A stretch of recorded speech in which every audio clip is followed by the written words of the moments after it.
세상이 알지 못해도 주님이 기억하시는 예배 우리들의 성령에 불타는 금요일 우불금에 오신 여러분들을 환영합니다. 환영합니다. 샬롬 반갑습니다. 좋습니다. 계속해서 산상설교 계속 가고 있는데요. 어때요? 들을 때마다. 네, 산상설교 사실 저는 산상설교가 있다까지만 이제 알고 있었고 이제 그 다음부터는 어떤 내용들이 있는지에 대해서는 별로 생각을 못했었는데 이렇게 하나하나 짚어가면서 배우니까 또 새로운 것 같고 그쵸. 이렇게 많은 산상설교가 있었구나라는 걸 또 이제 알게 되는 것 같아요. 많은 산상설교가 아니라 한 편인데 지금 웨슬리 목사님이 이거를 13편으로 쪼개가지고 상세히 가는 거예요. 원래 이거는 원데이 클래스를 이렇게 딱 하셨나요, 예수님이? 그 산 위에서 한 번에 쫙 말씀하신 거예요. 오. 놀라운 거죠. 한 번에 쭉 이야기한 내용들을 우리는 이제 블럭블럭 나눠가면서 예수님의 진짜 의도가 무엇인가 우리가 생각해봐야 될 것이 무엇인가 이걸 바라보고 있는 거예요. 그렇군요. 네. 자, 그럼 오늘도 한번 달려가 봅시다. 네. 산상선교 8편. 예, 말씀 전해주세요. 네. 너희를 위하여 보물을 땅에 쌓아두지 말라. 거기는 좀과 동록이 해하며 도둑이 구멍을 뚫고 도둑질하느니라. 오직 너희를 위하여 보물을 하늘에 쌓아두라. 거기는 좀이나 동록이 해하지 못하며 도둑이 구멍을 뚫지도 못하고 도둑질도 못하느니라. 내 보물이 있는 그곳에는 내 마음도 있느니라. 눈은 몸의 등불이니 그러므로 내 눈이 성하면 온몸이 밝을 것이요 눈이 나쁘면 온몸이 어두울 것이니 그러므로 내게 있는 빛이 어두우면 그 어둠이 얼마나 더하겠느냐. 마태복음 6장 19절에서 23절 말씀. 아멘. 아멘. 참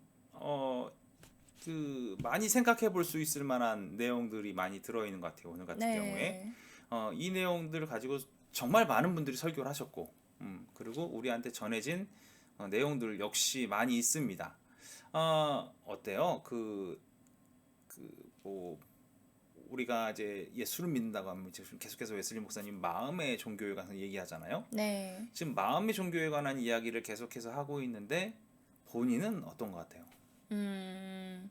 이게 그 전편에서 저희가 그 이야기를 나눴잖아요. 사단은 마음과 행동을 떨어뜨려 놓으려고 한다. 그렇지. 네. 근데 저도 이렇게 웨슬리 목사님을 통해서 이렇게 말씀을 다시 살펴보기 전까지는 보통은 그렇게 생각을 했던 것 같아요.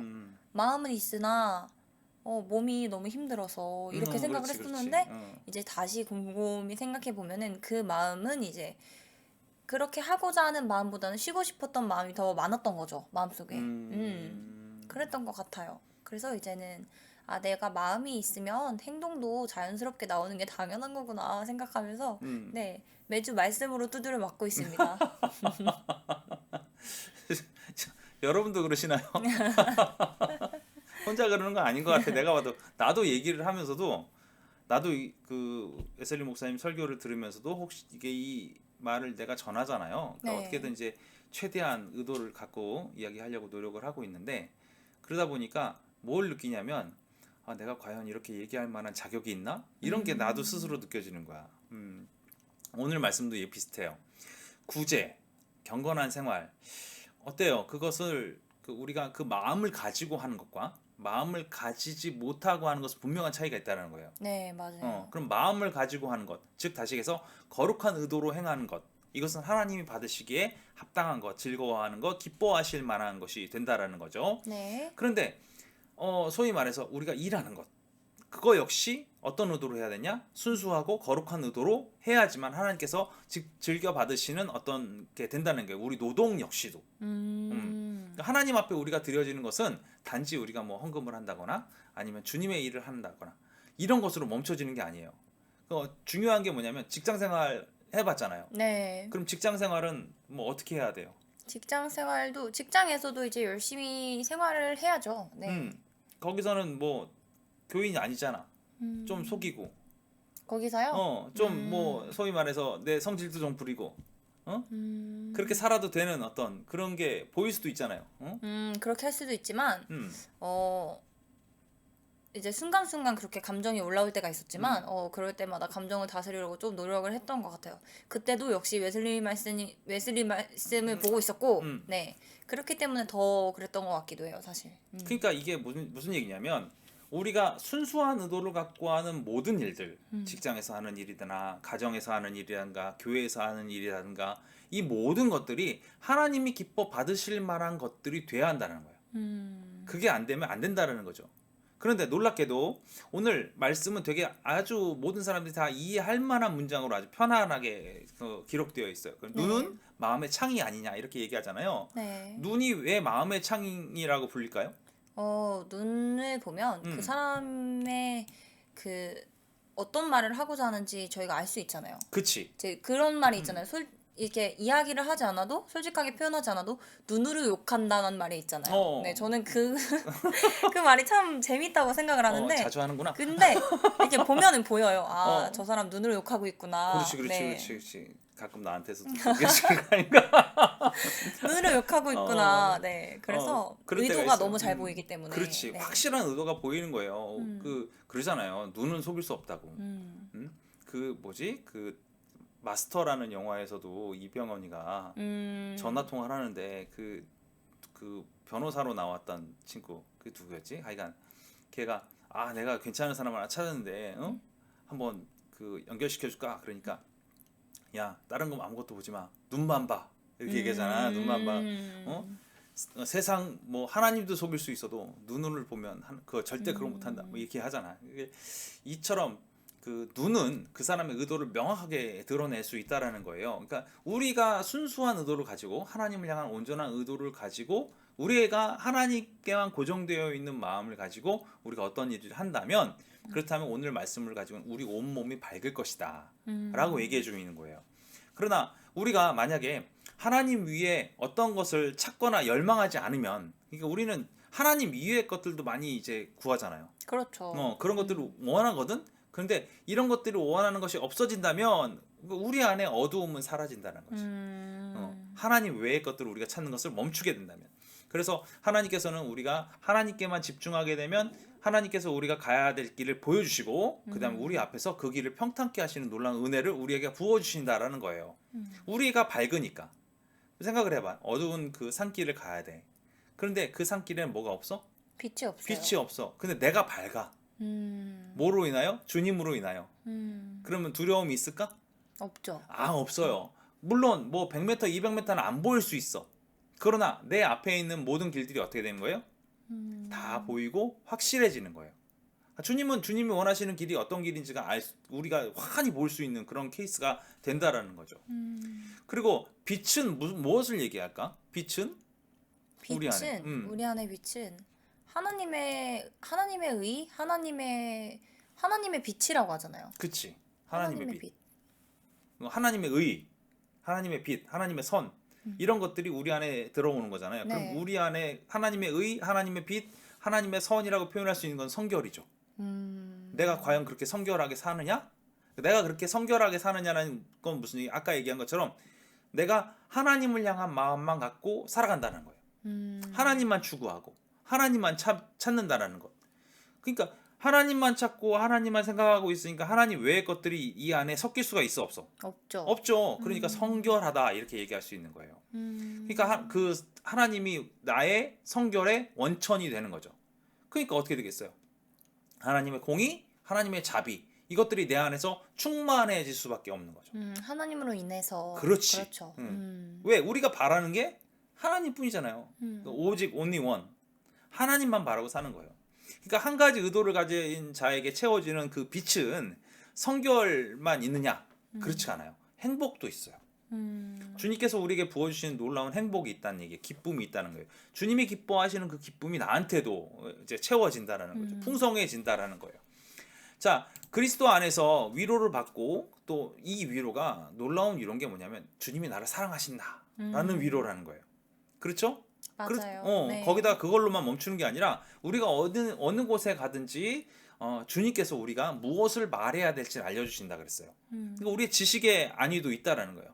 평화도 있다라는 거죠. 또 하나님의 영광 안에 소망과 즐거움이 있다라는 거예요. 이게 성결한 자, 모든 것을 하나님을 향한 자의 소유가 그런 것들이 있다라는 거예요. 놀랍죠, 이런 게. 내 안에 평화만 있는 것이 아니고 하나님을 향한 기쁨도 있고 행복도 있고 성결함도 있고 하나님께서 나를 바라보시고 있는 그 은혜가 있으니까 소망도 있고 주님께 내가 나아간다는 소망도 있다는 거예요. 근데 여기 재미있는 표현이 있어요. 뭐냐면 성한 눈이 있고 나쁜 눈이 존재한단 말이에요. 그러면 얼추 나쁜 눈 있나? 어느 정도 뭐 중간 뭐 괜찮은 눈 이런 게 없다는 그렇지, 거죠? 그렇지. 이런 거지. 뭐 난 저기 앞에까지 또렷이 보여. 근데 여기서 뿌옇게 보여. 나는 장님은 아니네. 이렇게 말할 수 있냐는 거야. 그건 아니라는 거죠. 왜요? 그 안에 불순한 게 보이면 그 그건 눈은 눈이 안 좋은 거죠? 나쁜 거예요. 그러니까 이 중간이 없다는 거예요. 중간이 성하거나 나쁘거나. 나쁘거나. 본인은 성한 사람입니까? 눈이 요새 눈이 좀 나쁜 것 같긴 한데 누가 자꾸 눈에 흙을 뿌리는 것처럼 네, 눈이 너무 건조해요. 네. 요즘 다 그래요. 걱정하지 마요. 진짜 중요한 건 뭐냐면 우리가 순수한 마음을 갖고 나아가고 있느냐, 그렇지 못하고 있느냐, 하나님만을 목적으로 삼고 있느냐, 하나님을 알고 사랑하고 있느냐, 또 그를 섬기고 그를 기쁘시게 하기 위해서 내가 최선을 다해 힘쓰고 그 안에서 내 행복을 찾고 있느냐, 이런 사람이 나냐, 이거를 먼저 바라봐야 한다는 거예요. 그렇게 되었을 때 내가 만약에 그렇지 못해, 하나님을 목적으로 사는 게 없어졌어, 혹은 하나님을 섬기고 기쁘시게 하는 행위가 사라졌어, 그리고 주님의 행복 외에 내가 세상의 행복을 추구하고 살아, 그러면 우리는 그거를 얼추 조금만 하나 내가 미스난 거야, 이것이 아니라 내 눈은 나쁜 거예요. 내 눈은 나쁜 거. 그럼 어떻게 해요? 나는 암흑으로 가득 차 있는 거지. 눈이 어두운 상태인 거네요. 그렇죠. 그러잖아요. 그 전에 누가 그랬나? 그 코미디언이었어요. 코미디언인데 개그맨인데 이 사람이 눈이 계속 나빠지기 시작하는 거야. 지금은 아예 앞에 안 보인다고 해요. 아 진짜요? 아예 안 보이는데 그런 친구가 있었어요. 지금도 뭐 다니는데 그런 친구가 의사가 얘기하기로는 당신은 장님이 될 것입니다. 눈이 완전히 멀게 될 것입니다. 라고 얘기를 하고 있었고 점점 흐릿하기 시작해서 10m 앞이 보이지 않고 5m 앞이 보이지 않고 이런 일들이 계속해서 이제 점점 흐리고 어두워지는 거예요. 눈이. 그런 병에 걸렸었어요. 네. 실제로 지금은 이제 완전히 장님이 됐는데 이 사람을 가만히 보면 그럼 10m 앞이 안 보일 때 이는 멀쩡해 보이냐는 거예요. 아니요, 그는 그때서부터 그 시각장애인이 쓰는 지팡이를 짚고 다녔어요. 왜요? 준비를 해야 되니까. 아니야. 안 보이는 거야. 안 보이는 거야. 그때부터 이제 성치 않음을 느낀 거네요. 그렇죠. 내가 보일 수가 없는 거야. 그러니까 뭐 소위 말해서 이렇게 책 보는 사람도 있잖아요. 그렇죠? 글씨가 이렇게 해야지만 보이는 거예요. 근데 글씨를 저 멀리 두고 보라 그러면 그 사람이 보일까요? 아니요, 안 보여요. 그러니까 뭘 써? 아주 돋보기, 두꺼운 안경 이런 거 쓰죠. 그런 거 쓰는 것처럼 내가 눈이 조금 안 보인다라고 한다는 것은 내 눈이 이미 성치 않다라는 거예요. 그러니까 내 온몸이 밝지 않으니까 어떻다는 거야? 몸이 어둡다. 어둡다라는 거예요. 우리 마음이 하나님을 향하지 않고 어둡다라는 거예요. 눈이 순수하지 못하고 세상의 것, 땅의 것에 속한 것을 추구하고 산다면 우리에게 있을 것은 딱 이거밖에 없다는 거예요. 불의한 것과 불경건. 이것이 우리 안에 가득 찰 수밖에 없는 거예요. 땅에 있는 것만 추구했을 때. 그렇죠. 네. 왜 그러겠어요? 아니, 거꾸로 얘기합시다. 하나님을 추구하고 살았어. 하나님을 추구하고 살았는데 내가 세상의 어떤 것들 추구하고 살아. 그럼 이게 불순물이잖아. 그럼 나는 대충 눈이 어두운 사람이야?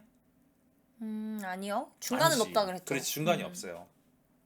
우리 욕망, 우리 안에 있는 성질, 감정, 이런 것들이 하나님을 벗어나 있는 어떤 것들을 이제 드러나게 될 것이고, 그리고 우리는 하나님의 빛이 아니라 암흑과 죄악의 허망한 것들, 이런 것들의 지배를 받게 될 것이고, 그 다음에 우리가 이야기하고 있는 이 이야기들도 하나님을 향한 이야기가 아니라 어떤 이야기를 하게 될까? 세상적인 이야기로만 그렇지. 가득하겠죠. 그런 걸 할 수밖에 없는 거예요. 그러니까 전에 어떤 목사님이 이런 얘기를 했어요. 내가 만약에 예수를 믿는다고 얘기를 하고 살았지만 진짜 이렇게 그 깊이 하나님을 알아가고 예수님과 동행하며 살아가는 부분들에 대해서 알지 못했을 때 내가 카페에서 얘기하면 그들하고 내가 무슨 얘기를 했던지가 너무 부끄럽게 느껴졌다는 거예요. 그들과 함께 막 이 사람 저 사람 흉보기도 하고 그 다음에 뭐 다른 얘기도 하기도 하고 내가 분명히 목사라는 위치에 있었지만 그럼에도 불구하고 그런 다른 얘기들 하는 게 내가 너무 불경건해 보였다라는 거예요. 저도 그런 감정을 느낀 적이 있어요. 느끼게 있다는 거예요. 그런 게 누구나 다 느낄 수 있을 것 같아요. 모든 크리스찬이라면 다 느낄 수 있을 것 같아요. 차라리 그 시간에 내가 다른 것을 집중하면 좋은데 그 사람과 나와의 관계 때문에 가서 이야기를 나누는 거에 익숙해 있었지만 어느 순간 내가 그들과 함께 그들과 동일하게 내가 세상에 있는 다른 어떤 일을 정죄하고 있고 뭐 판단하고 있고 심지어 그런 게 없다 하더라도 내가 하는 언어들 자체가 세상적 언어들을 마구 쓰고 있었다라는 것 때문에 부끄러움을 느꼈다. 이런 얘기를 했거든요. 마찬가지예요. 우리는 암흑의 지배, 그 다음에 죄악의 지배, 여기서 자유로울 수 있는 사람이 아무도 없어요. 이게 문제라는 거죠. 그러니까 우리는 소금이에요. 근데 어떻게 돼? 소금으로 맛을 있었지만, 잊어버려. 그렇지. 세상을 변화시킨 게 아니야. 내가 세상에 밟혀요. 녹아들어 버린 뿌려지고, 거야. 밟히고 그렇게 그런 되어버린 존재가 거야. 되는 거네요. 그렇죠. 그러니까 어떻게 돼요? 이게 진짜 무서운 말이에요. 은혜를 이렇게 전하고 끼쳐야 되는데 은혜를 끼치는 게 아니라 오히려 성령님을 근심하게 만드는 그런 일들을 내가 하게 된다라는 거죠. 근데 이게 또 음, 이게 어떻게 보면 또 이제 그렇기도 해요. 성령님만 근심하게 하면 되는데 또 이제 세상 사람들까지 근심하게 하는 그리스도인들이 되어가는 게 아닌가. 요즘 이제 그런 모습들을 보면서 참 그런 생각을 많이 하더라고요. 이제 대부분의 그리스도인들이 저기는 일부고 저희는 괜찮아요 라고 이야기를 하는데 다 똑같아요. 저는 사실 그 말이 참 부끄러워요. 음. 다 일부라고 생각하는 것조차 일단은 우리는 다 하나님을 믿는 공동체고 그리스도인들인데 그 각자가 하나님의 교회인데 어떻게 일부만 그렇습니다라고 할 수 있겠어요. 그러니까 저들은 아니고 나는 괜찮습니다. 이렇게 얘기하는 것 자체가 말이 안 되는 거예요. 그렇죠. 그 사람들한테 권면해주고 그런 사람들이 주변에 있다면 그 사람들에게 사랑으로 정말 권면을 건네는 게 그리스도인들이 해야 될 일이 아닌가. 그래서 저희가 한 잘못이 아니더라도 직접 당사자가 아니라도 자연스럽게 사과가 나오게 되더라고요. 너무 이제 부끄럽고 죄송한 거예요. 이제 같은 그리스도인으로서 그렇더라고요. 나도 얼마 전에 이건 얼마 전에 얘기지만 아이가 목회자 가정에서 죽었잖아요. 그 얘기를 가지고 심하게 저한테 상담을 한 분이 계셨어요. 거의 한 6시간 정도 상담을 했는데 그분이 상담을 하는 과정 내내 저는 아무런 그런 일을 행한 사람도 아니지만 그럼에도 불구하고 얘기한 것처럼 계속 사과할 수밖에 없는 그게 뭐냐면 그러니까 우리 마음 가운데 쟤들은 아니야. 저들은 다른 거야. 쟤네는 이단이야.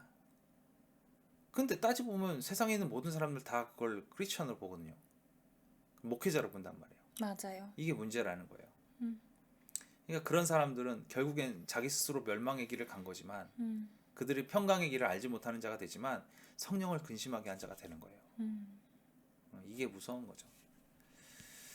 그래요. 마음이 또 무거워졌네. 자, 두 번째 얘기로 넘어가서 그렇기 때문에 우리는 자기를 위해서 재물을 땅에 쌓아두면 안 된다. 통장 몇 개나 있어요?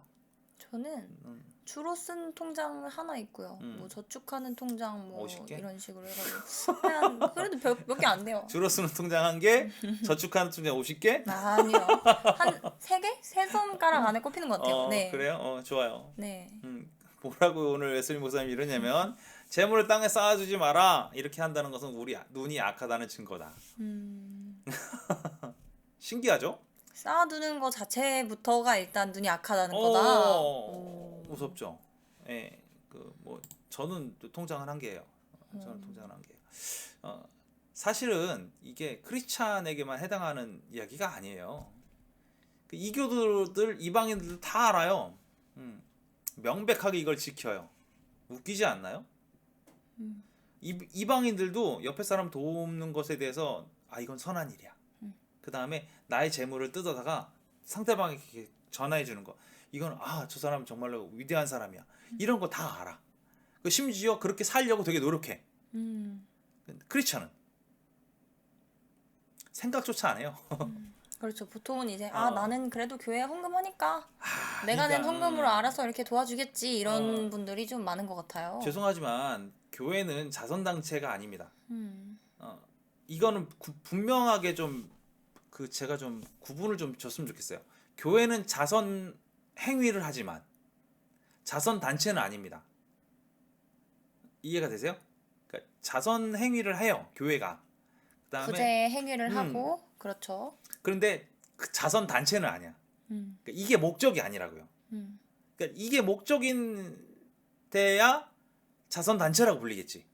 근데 우리는 교회의 참된 목적은 다른 곳에 있고 그 중에 한 행위로 자선 행위를 하는 거예요. 그 목적을 달성하기 위한 그 여러 가지 방법 중 하나의 구제가 있는 거죠. 그렇죠. 그런 거예요. 그런데 성경 진짜 모든 곳을 찾아봐도 교회를 향한 너희 교회는 자선 행위를 해야 돼라는 얘기는 없어요. 그런데 놀랍게도 이런 건 있어요.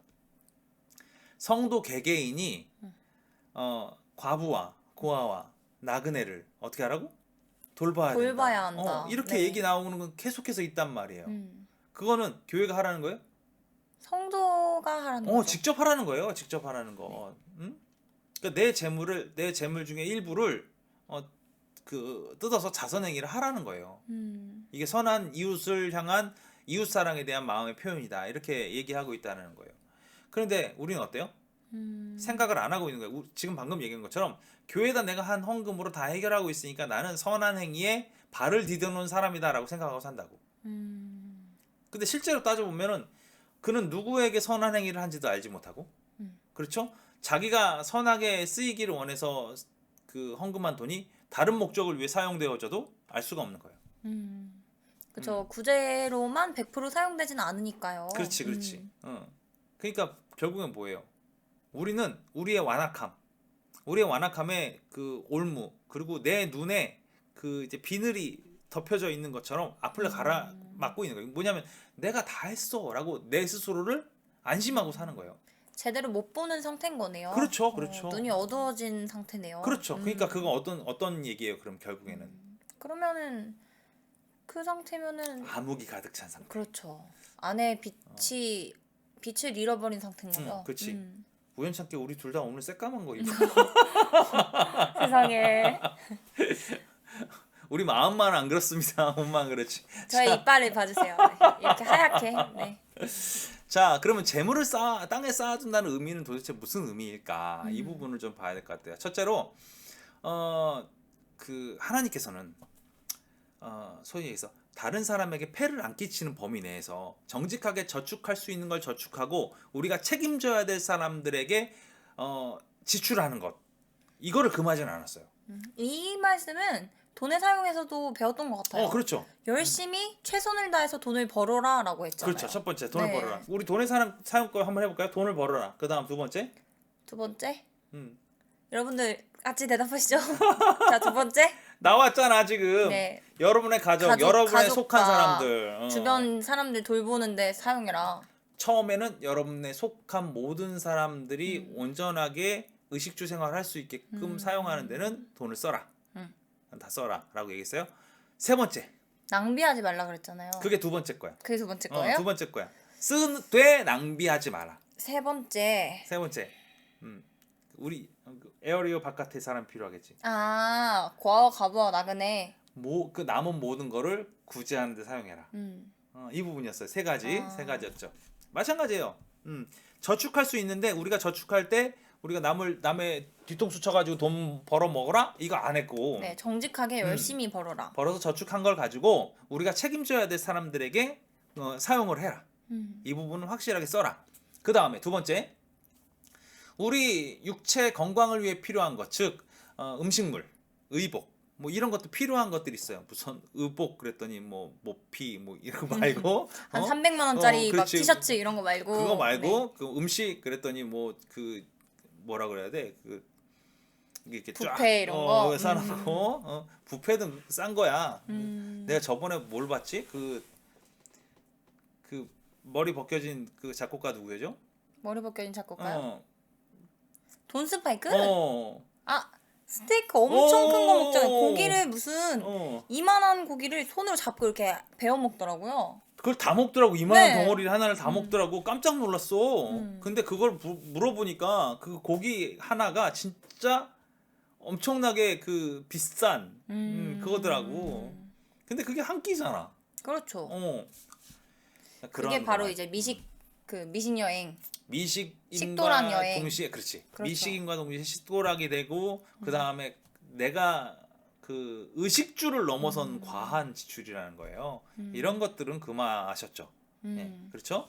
그 다음에 또 뭐였어요? 우리 자녀들을 위해서, 우리 가족들을 위해서 저축하는 거. 이거 금하지 않으셨어요. 우리 생활에 필요한 것. 그러나 사치는 아니야. 사치는 아니야. 그러니까 저축을 하기 위해서 다이아몬드 모아놓고 이건 아니야. 집에 뭐라 그랬지? 저 중국에 한 사람 사형당한 사람 왜요? 집에 뭐가 많았대요? 집에 몇 조가 있었다는데 현금으로 이런 건 아니라는 거예요.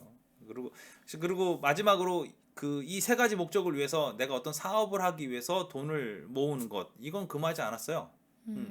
이 앞서 말한 세 가지 목적을 위해서 저축하는 걸 금하지 않았던 그렇죠, 거죠. 그렇죠, 그렇죠. 그러니까 이런 부분들은 뭐냐면 내가 그 나의 어떤 건강을 위해서 쓰는 것들, 그 다음에 내가 나한테 속한 자에 의해서 쓰는 것들, 나의 자녀와 가족들을 위해서 쓰는 것들, 사치를 제외한 가장 기본적인 것들, 이런 것들, 그리고 이런 목적을 위해 사업하는 것들, 이런 거에서 저축하는 부분에서는 전혀 하나님도 뭐라고 하지 않으셨다는 거예요. 나와 내 가족을 돌보는 영역 안에서. 그렇지. 근데 이제 그것도 왜 무섭냐면 뭐 이런 거 있어요. 뭐 헌금하기 위해서 대출 받아서 헌금해서 우리 가정이 파탄 나고 막 이렇게 뭐 보증 서주고 뭐 이런 무너지고 이건 뭐예요 결국에는? 그거는 하나님이 기뻐하시고 원하시는 게 아니라고 생각해요. 아니에요. 헌금을 해서 그 돈이 교회에 들어갔다고 해도 그거는 하나님이 원하시는 게 아니에요. 가정을 무너뜨리는 행위잖아. 그건 아닌 거예요. 자, 그리고 반대로 이거 외에 넘치도록 쌓아두는 것. 그러니까 위에 우리가 얘기했던 이 목적 외에 그 외에 넘치도록 쌓아두는 것 이것을 멈추라고 하신 거죠. 인간이 참 놀라운 거 아세요? 전 세계 모든 동물들을 다 뒤져봐도 자기가 먹을 양 이상을 모으는 짐승들이 없어요. 내가 먹을 것들만 저축을 해놓는단 말이야. 겨우나기 하는 친구들은 겨우나기 하기 위한 것만 모아요. 그게 다 모이는 순간 더 이상 모으지 않아. 그런 삶도 행복할 것 같아요. 인간은 어떻게? 인간은 끊임없이 모으죠. 아직 부족해 하고. 평균 나왔는데 뭔지 아세요? 한 사람이 자신이 먹을 거에 약 1900배를 모은대요. 한 1900배를 모아놓고 사는데요. 그래도 부족하다고 얘기하는 거지. 자, 그러니까 우리 마음에 얼마나 그 재물이 있겠어. 그렇죠. 재물에 대한 갈망이 얼마나 있겠어요. 그렇지. 그러니까 그런 사람들. 웨슬리 목사님 뭐라고 얘기했냐면 여러분은 하늘 보좌인 하나님과 그리스도를 내던지고 재물과 지옥불을 쟁취하셨습니다. 축하드립니다. 무서운 말입니다 이거. 하나님과 예수 그리스도를 내던지고 재물과 지옥불을 쟁취했다라는 거예요. 그래서 얻었다라는 그 성경에 부자가 천국에 가는 게 참 어렵다고 나오잖아요. 그게 거예요. 낙타가 바느끼로 가는 것 같다고. 그렇죠. 그 부자 청년에게도 그렇게 말씀하셨잖아요. 너 그 지금 하는 거 잘하고 있어. 근데 가서 네가 가진 재산을 다 팔아서 가난한 사람들한테 나눠주고 와서 나를 따라라 하는데 그렇지. 근심하면서 돌아갔잖아요. 근데 제가 부자 청년이었어도 조금 근심하지 않았을까. 근심 정도가 아니라 그렇죠. 주님 어떡해요? 저 이거 진심 농담이신가요? 이렇게 반응하지 않았을까? 그거보다 좀 완화시켜서 내가 말씀드릴게요. 집에 가서 앞으로는 그 고기를 먹지 말고 나를 쫓아라. 고기를 먹지 말고. 그러면 마음에 근심하고 돌아갈 것 같은데. 예, 주님 저는 콩으로 한번 고기를 만들어 보겠습니다. 네. 그거 지금 내 마음 속에 뭐가 있는가 그러면 재물이 있는. 그거에 대한 갈망이 있는 거죠. 그래요. 뭔가 계속 내 안에서 일어나는 거예요. 그러면서 뭐라고 얘기냐면 부자가 그렇게 어렵다면 내가 부자가 되려고 노력하는 그 과정은 어떻게 되는 거예요? 부자가 되려고 노력하는 거. 그럼 그것도 약간 불필요한 욕심 아닐까요? 지금의 개념에서 봤을 때? 그게 우리한테 해를 준다는 거예요. 내 심장에 칼을 대고 꽂고 있는 거랑 다름이 없다는 거. 지금 왜 그러냐면 아까 부자에 대해서 얘기를 할 때 당신들은 재물과 지옥부를 얻기 위해서 뭘 버렸다 그랬어? 하나님을 버렸다 그랬잖아. 하나님을 버렸다는 거야. 그러니까 재물을 얻고 지옥부를 얻었다라는 것은 뭘 버리는 사람이라는 거야. 하나님을 버리는 사람. 하나님을 버린 사람이라는 거지. 내가 재물을 위해서 달려가는 사람은 하나님을 버리는 데 달려가는 사람이라는 거지. 이해가 되세요? 그러니까 부자가 되려는 사람들은 유혹에 빠져요. 어떤 유혹? 하나님을 버릴 수 있는 여러 번의 유혹이 있겠죠. 그렇지.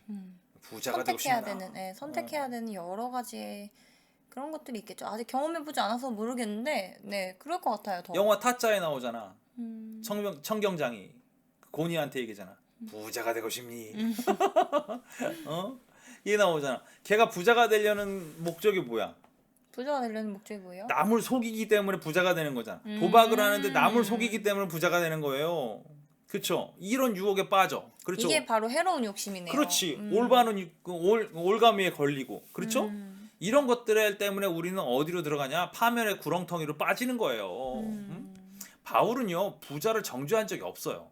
사실은 부자를 정죄한 적이 없어요. 다만 부자가 되기 위한 욕망을 가진 사람, 부자가 되려고 애쓰는 사람, 이런 사람들에 대해서 책망했죠.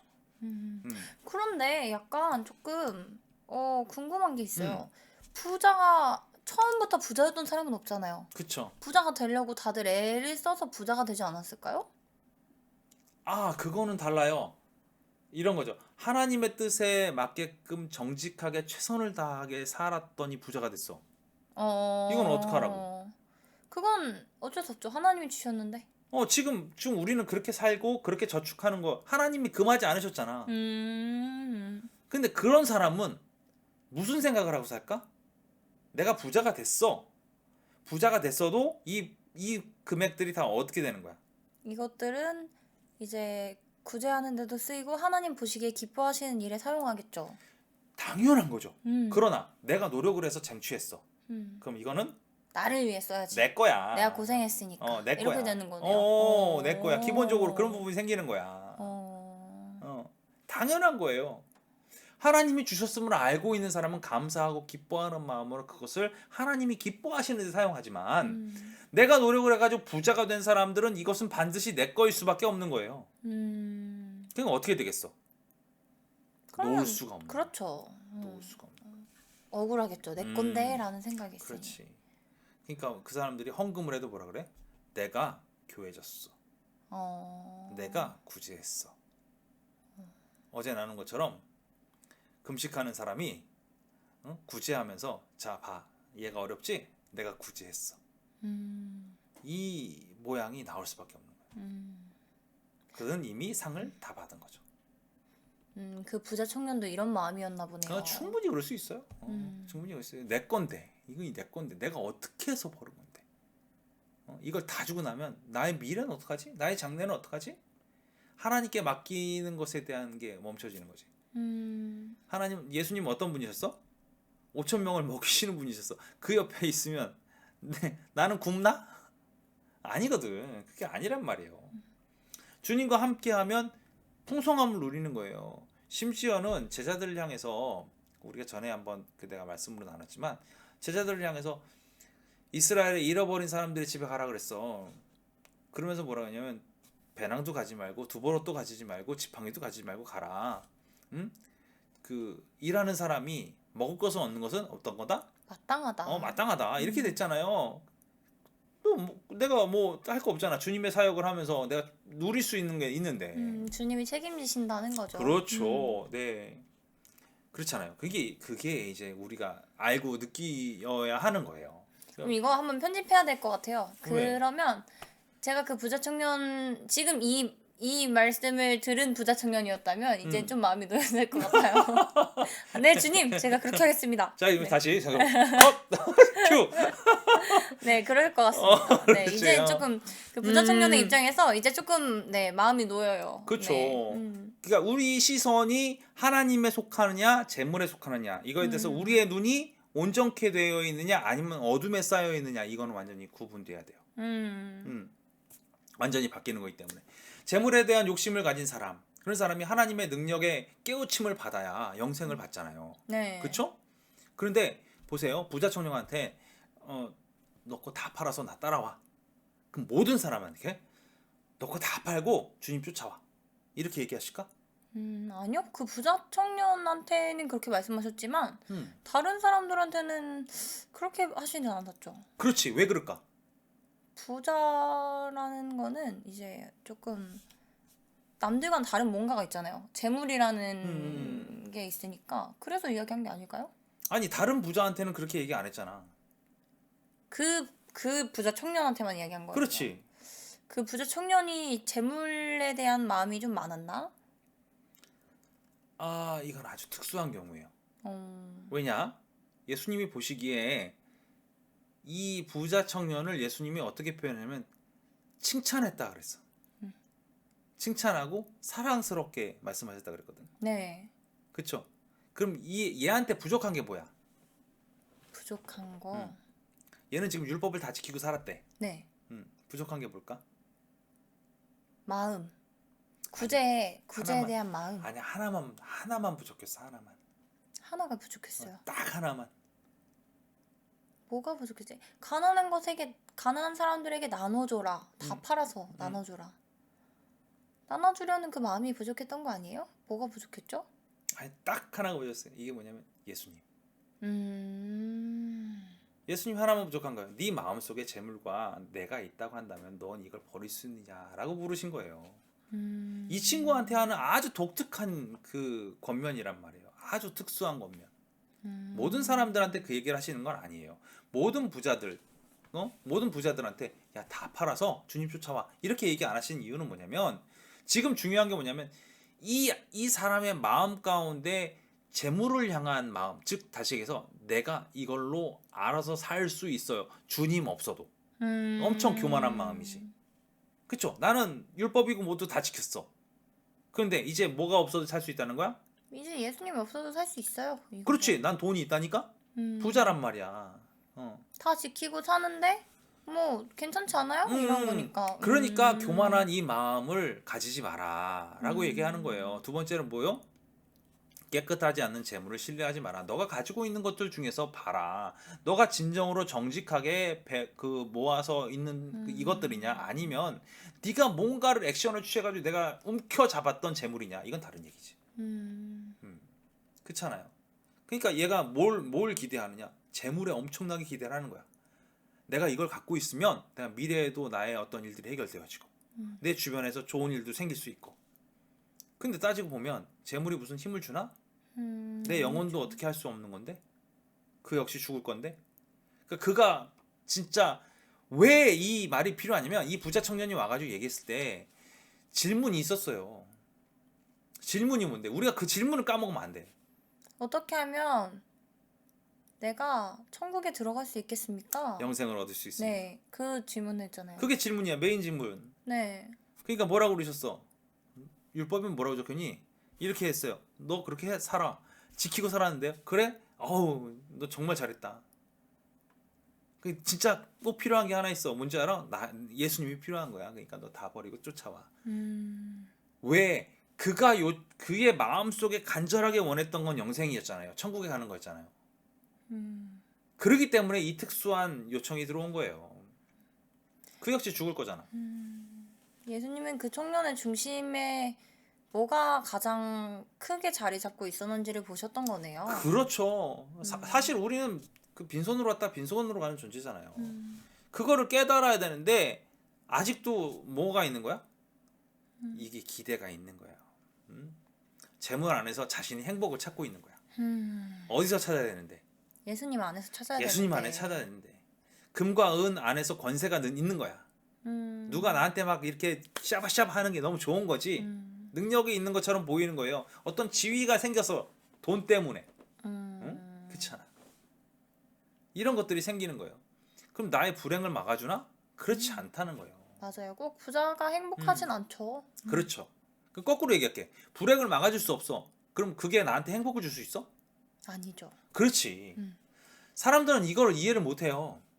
돈이 나한테 행복을 가져올 수 있다라고 여기고 산다고. 근데 우리가 아까 얘기한 것처럼 돈이 불행을 막아줄 수 없으면 돈은 행복을 가져다 줄 수도 없어요.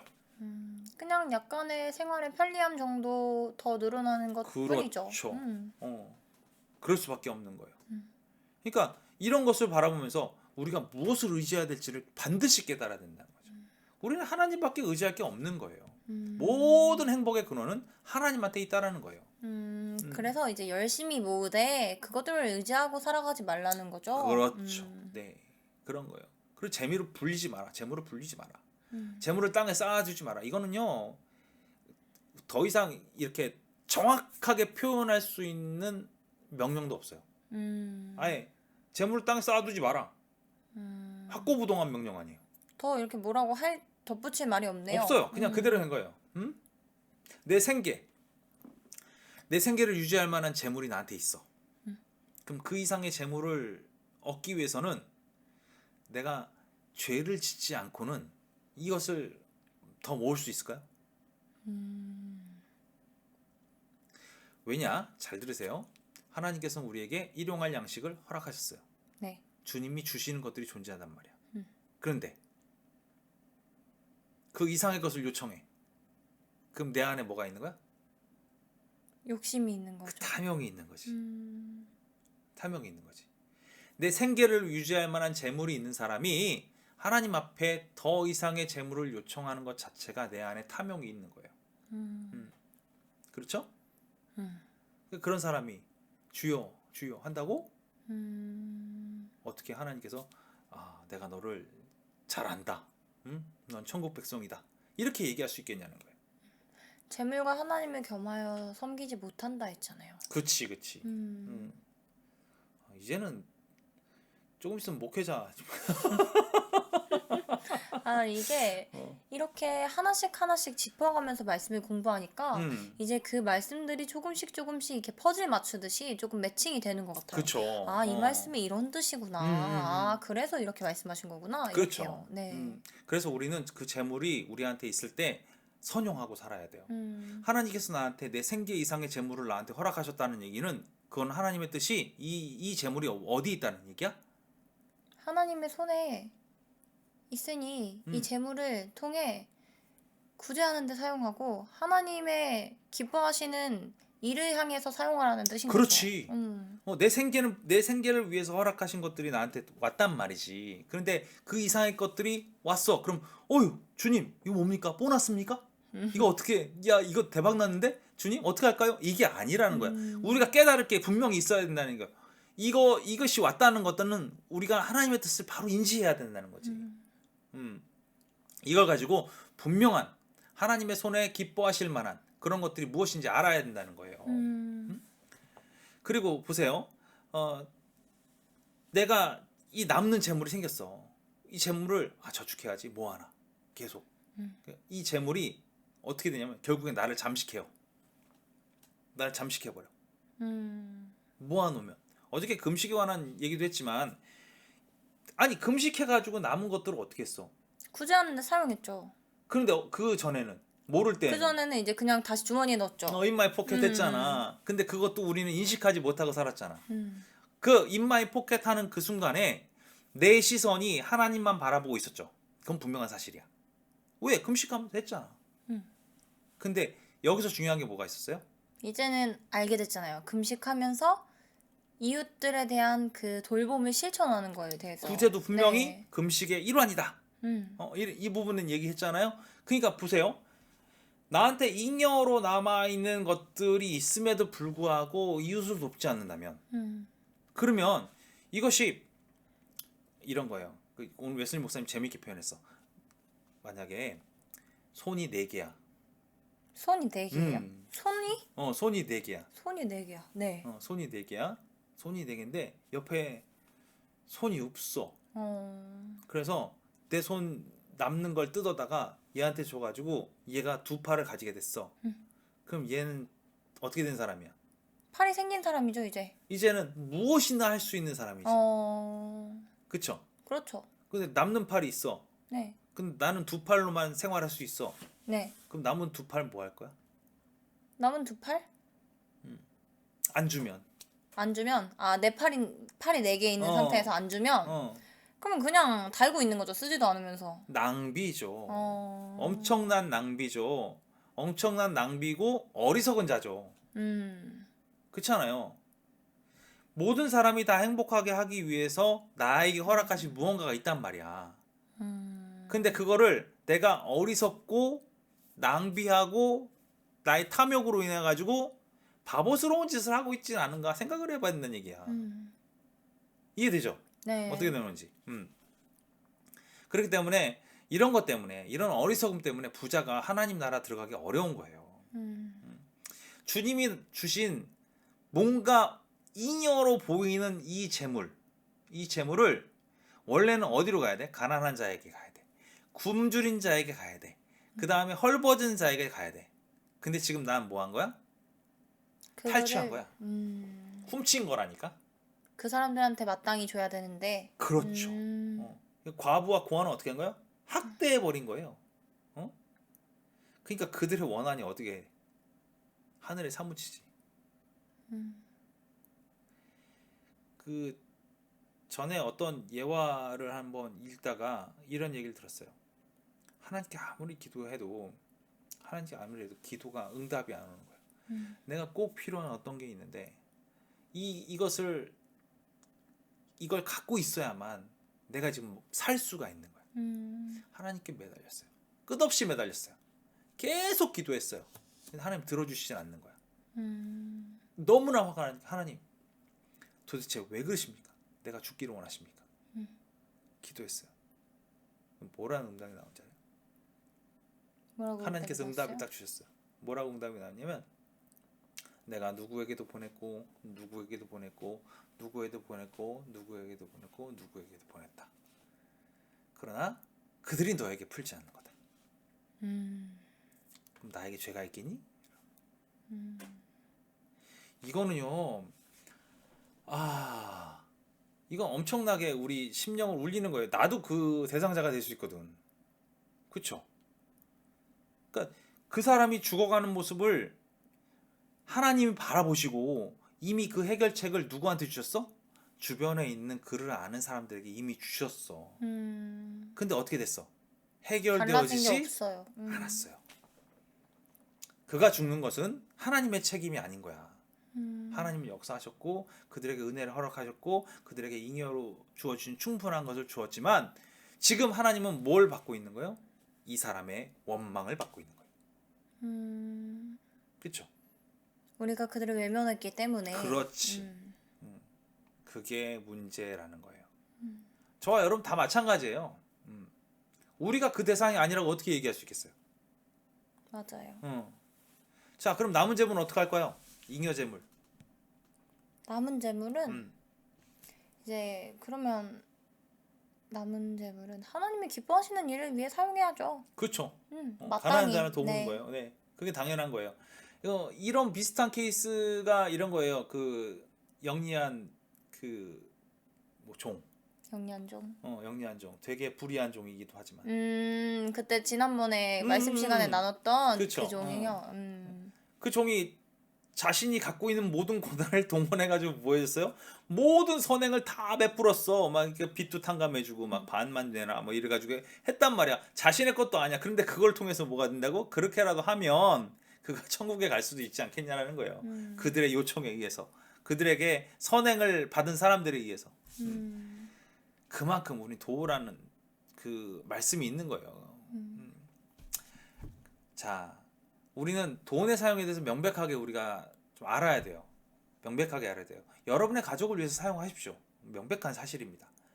믿음의 물자 지급하십시오. 맞습니다. 그 다음에 주님의 권위를 가지고 선을 행하고 덕을 끼치는 생활을 하십시오. 이걸 웨슬리 목사님 계속해서 우리에게 얘기하고 있어요. 그리고 거저 받았잖아요. 그러니까 어떻게 줘요? 거저 줘요. 이자 받고 거저 주는 거예요. 거저 주는 거예요. 그리고 그렇게 거저 주는 것이 땅에 아닌 하늘에 그 보물을 쌓는 일이라는 거죠. 그래서 그 빈궁에 쪼들려 살고 있는 사람들, 그 사람들의 복이 우리에게 임하도록 도우라는 거예요. 우리가 아까 얘기한 것 불의한 종처럼 그 사람처럼 정말 많이 도우라는 거예요. 그래서 너희를 위하여 재물을 하늘에 쌓아두라는 그렇지. 거거든요. 예. 나와 그 사람들을 위해서. 그렇죠. 음. 놀라운 일이에요. 자 보세요. 아까 그 예화를 들었을 때는 이 원망이 하늘에 쌓였죠. 그렇죠? 근데 우리가 마음껏 도왔어. 그러면 뭐가 쌓일까? 하나님을 향한 찬양이 쌓이겠죠. 찬양과 영광과 기쁨과 감사가 쌓이겠지. 음, 이게 놀라운 거예요. 그러면서 웨슬리 목사님은 주의할 점 이렇게 딱 한 가지를 딱 집었어요. 뭐냐? 여러분이 먼저 필요한 것을 공급받으라는 거예요. 여러분이 필요한 걸 공급받으라는 사치가 아니라 그리고 그 다음에 남을 다 도우라는 거예요. 그리고 죽음으로 인도하는 양식을 위해서 수고하지 말고 영원히 남아있을 양식을 위해서 무엇을 하든지 전력을 다하십시오. 이것이 웨슬리 목사님이 하신 얘기입니다. 여러분, 우리가 쫓아야 될 것은 분명합니다. 분명한 사실이 있습니다. 다른 것에 머무르는 것이 아니에요. 분명한 사실입니다. 그것이 무엇이냐? 다른 것이 아니라 주님께서는 여러분의 삶에 필요한 모든 것을 책임져 주신다는 거예요. 그렇기 때문에 여러분의 시선으로 볼 때 여러분이 사치하지 않고 여러분에 관련된 모든 사람들에게 돈을 다 쓰고도 남음이 있으면 하나님의 뜻을 바라보십시오. 교회는 자선단체가 아닙니다. 여러분 스스로가 직접적으로 그런 행위를 하는 그 아름다움을 경험해 보셔야 돼요. 우리가 그렇게 하나님 앞에 나아갈 수 있게 되었을 때 비로소 우리가 하나님의 놀라운 복을 누리는 사람이라는 걸 깨닫게 되실 거라고 믿습니다. 그리고 또 한 가지가 있어요. 여러분은 모르겠지만 여러분의 자선행위, 여러분의 선행, 여러분이 덕을 끼치는 그 행위, 하나님 앞에 그 드러내는 그 행위들로 인하여 여러분과 상관없는 그 수많은 사람들의 감사와 영광과 찬양의 그 목소리가 하늘에 쌓인다는 거예요. 이게 큰 겁니다. 어때요 오늘 말씀? 지난번 말씀이랑도 또 이어지는 것 같아요. 이번 이걸 보면서 구제를 열심히 해야겠다. 이웃들을 열심히 돌봐야겠다는 생각을 또 했고, 사실 저희가 구제라고 생각을 하면 조금 이렇게 거창한 걸 먼저 이렇게 생각을 하잖아요. 그쵸. 보통 누구누구님이 100만 원을 어디 기부하셨습니다. 뭐 이런 거 막 보잖아요, 보통은. 그치. 근데 이제 꼭 그렇지 않아도 정말 사소한 거라도 뭐 반찬 하나라도 뭐 사과 한 박스라도 뭐 이렇게 사소한 거라도 네. 그런 식으로 실천할 수 있는 구제를 조금 더 우리가 해봤으면 좋겠다는 생각이 들고요. 또 그렇게 구제를 했을 때 하나님께 영광이 된다는 게 또 네, 저희의 또 기쁨이 되지 않을까. 그리고 여기서 그치는 게 아니라 저희가 이 전편에서 배웠듯이 은밀한 중에 하나님이 보신다 하셨잖아요. 그렇죠. 갚으시고. 그렇죠. 갚아주신다고 분명히 말씀하셨으니까 그 하나님을 신뢰하면서 같이 한번 이렇게 구제를 실천하는 우리 우불금 식구들이 됐으면 좋겠다는 생각이 듭니다. 좋습니다.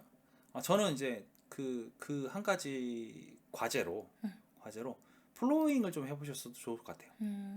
여러분이 안 쓰고 있는 집안에 쌓아놓은 많은 물건들이 있을 거예요. 있죠? 네. 있어요. 그런데 그게 꼭 필요한 사람도 있거든요.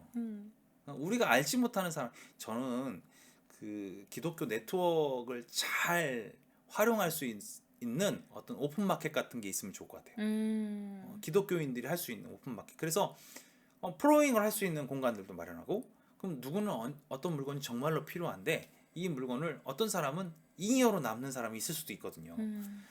이런 것도 우리 안에서 그 아름다운 네트워크가 되지 않을까 이런 생각도 해봅니다. 나중에 우불금이 한 10,000명 되면 우불금 하면서 아예 서버 구축해서 그런 거 한번 우불금 만들어 마켓 보죠. 이런 거. 이렇게 만들어 보죠. 네. 플리마켓 한번 열어서 이제 다들 가져오시고 그렇죠. 좋아요. 물물 교환의 장으로 한번. 그래가지고 우리 뭐 택배비만 받고 발송해주는 그런 것도 괜찮을 것 같아요. 웨슬리 목사님은 뭐 그 생계비를 다 내놓고 그 통 안에서 마음껏 가져가십시오 이런 어떤 그 실험적인 어떤 것도 하셨는데 저희는 그건 못 할까요? 플로잉 마켓 뭐 이런 거 좋네요. 우불금 플로잉 마켓 좋네요. 그런 것도 할 수 있게끔 일단 구독자가 늘어. 네, 주변에다가 우불금 채널을 네, 많이 홍보해 주시고 네, 같이 한번 이렇게 말씀 나눌 수 있으니까 네, 유익한 채널이라고 네, 홍보 좀 많이 좀 부탁드립니다. 우리가 진짜로 이게 잘 돼서 물론 이게 그 저희는 정말 아까도 말씀드렸지만 순수하고 아름다운 마음으로 진행하는 거기 때문에 다른 거 없습니다. 정말 여러분이 남는 물건들이 정말로 좋은 분들에게 돌아가게 하는 그런 그 네트워크, 이게 저희 어떤 비전이 될 수도 있을 것 같아요. 그렇게만 된다 해도 아름다운 어떤 크리스찬의 어떤 공동체성, 주님께 영광을 돌리는 기쁨과 감사의 제목들, 이런 것들이 늘어나는, 간증이 늘어나는 시간들이 될 수도 있을 것 같습니다. 한번 기대하고 기도해 보죠. 네. 그래요. 정말 이런 것에 마음을 같이 하실 수 있는, 그리고 말씀 가운데서 진정한 하나님의 뜻이 무엇인지를 찾아가려고 노력하는 오불금 식구들 다 되었으면 좋겠고요.